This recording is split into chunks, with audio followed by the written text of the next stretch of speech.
kivyake alikuwa anajitegemea sana, na kama alikuwa na management, lakini kutokana na management yeye kabisa yeye alikuwa anajipambania. Ni msanii ambaye alikuwa active, yani anafuatilia vitu vyake. So pale kuna namba pale naweza nikampatia maybe namba 2 ama namba 1 ama namba 3, yani kwenye ile top 3 iko pale.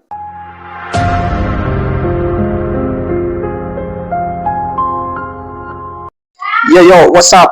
It's your boy Hope Mole hapa, tunazungumza na top 5 Zaleka, tukiwa naye msanii nguli kambini Zaleka wa mziki au nyimbo za Kifuleru, ambaye namfahamu kama Turambe, lakini atufahamishe na atujulishe jina lake, na tutakwenda kuongelea zaidi juu ya ngoma kali ambayo wameitoa karibuni kumuenzi kaka yetu, ndugu yetu Mr. Gave ambaye amefariki hapo DRC kwa siku chache ambazo zimepita. Tumepokea taarifa za msiba ghafla tu, na taarifa za msiba wake hazijatolewa rasmi kwamba sababu imekuwa ipi, lakini katika hali ya kumuenzi kama mwanamuziki tumechangia mawazo mbalimbali na wakaaji wa Zaleka wa ndio Wakongomani kuweza kuangalia namna gani ya vile kitu hichi kimekwenda kuumiza moyo.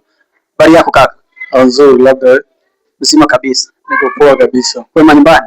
Kwema kabisa, watu wote wako vizuri kabisa. Safi sana. Kwanza niseme pole.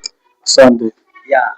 Kama msanii tunakufahamu, mimi na kuita Turambe. Sijui unafahamika kwa jina gani huko mtaani, na wale ambao bado hawajakujua na kufuatilia kazi zako wanakujua kwa jina gani au watakujua kwa jina gani?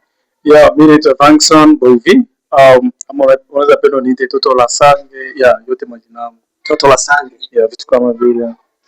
Tunashukuru sana, tuchukulie hilo jina la Fankson maana ndilo linatamba sana.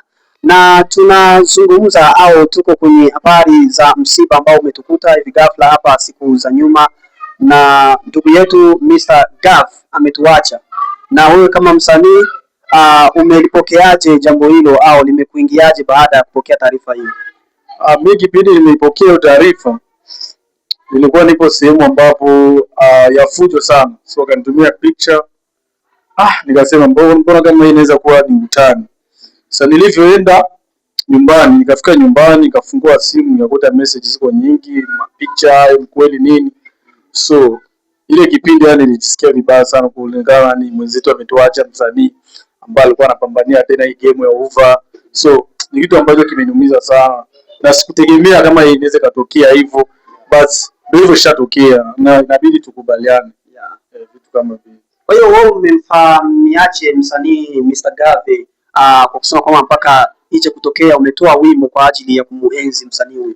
Okay, yule jamaa sijaona naye, lakini tulikuwa tunaongea naye ni WhatsApp, kwa sababu ni mtu ambaye alikuwa anajituma kwanza. So akitoa kazi zake, yale alikuwa anajituma, alikuwa anahakikisha kwamba watu hiyo kazi ifikie watu. Yeah. Inaweza kuwa hata cover, nyimbo, wote challenge anatumia watu.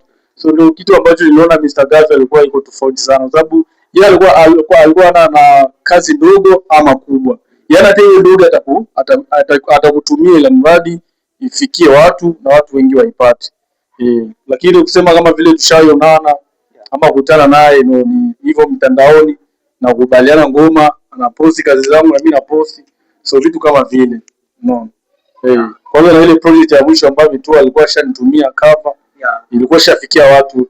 So nikaipost hiyo cover, and then basi tu sikia baada ya siku 2-3 mwenzetu hayupo tena duniani. Pole sana.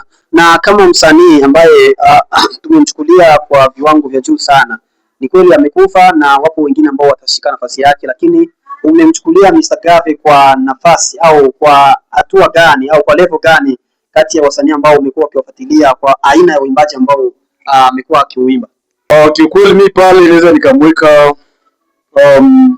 kama namba 3 ama namba 2 pale, kwa sababu kwanza kivyake alikuwa anajitegemea sana, na kama alikuwa na management, lakini kutokana na management yeye kabisa yeye alikuwa anajipambania. Ni msanii ambaye alikuwa active, yani anafuatilia vitu vyake. So pale kuna namba pale naweza nikampatia maybe namba 2 ama namba 1 ama namba 3, yani kwenye ile top 3 iko pale. Unaona, kwa sababu sisi nikajua, kwa sababu mimi wasanii wa uva mimi nawafuatiliaga ndio, lakini sio wote. Unaona, sio wote ambao nafahamiana nao. So ndio naweza sema kama vile ni msanii ambaye ndio nilikuwa na nambaki. Yani Malawi, wasanii wa Uvira ni msanii ambaye ndio nilikuwa na namba yake.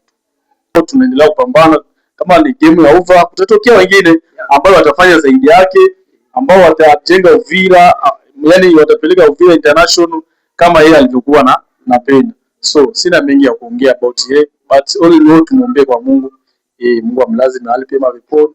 So ndio kitu ambacho ya kumshukuru Mungu.